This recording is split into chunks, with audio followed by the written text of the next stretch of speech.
Qué chico más guapo. No entiendo por qué mi madre no me deja en Instagram. Hola, Alma, ya estoy aquí. Hola. ¿Qué haces?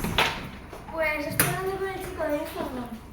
Sí, pero Alma, ¿has pensado en que eso es peligroso? No, pero es que es muy majo y muy guapo. Alma, ten cuidado, ¿vale? Hay mucho peligro en las redes. Bueno, yo me voy que llego tarde. ¿Has quedado con él? Sí. ¿Dónde? He quedado en la plaza del ayuntamiento. Me voy. Pero Alma, eso está súper lejos. Llego tarde, Emma, me da igual. Alma, ten cuidado, por favor. Adiós.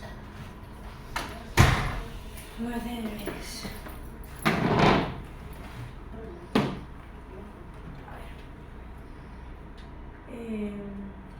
A ver. Uy, Alma, ¿se deja está abierto? Creo que es con el chico que habla. A ver, espérate. A ver sus fotos. Pues es bastante guapo, en verdad.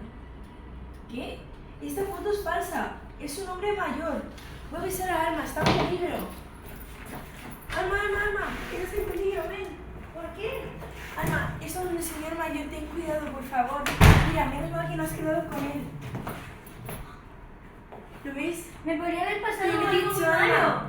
Vamos a descansar ya y será otro día. Un abrazo. Vamos.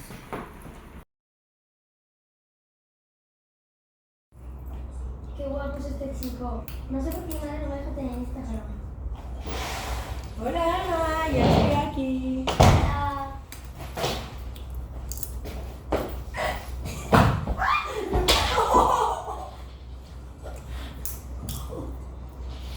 Estáis fatal, ¿eh?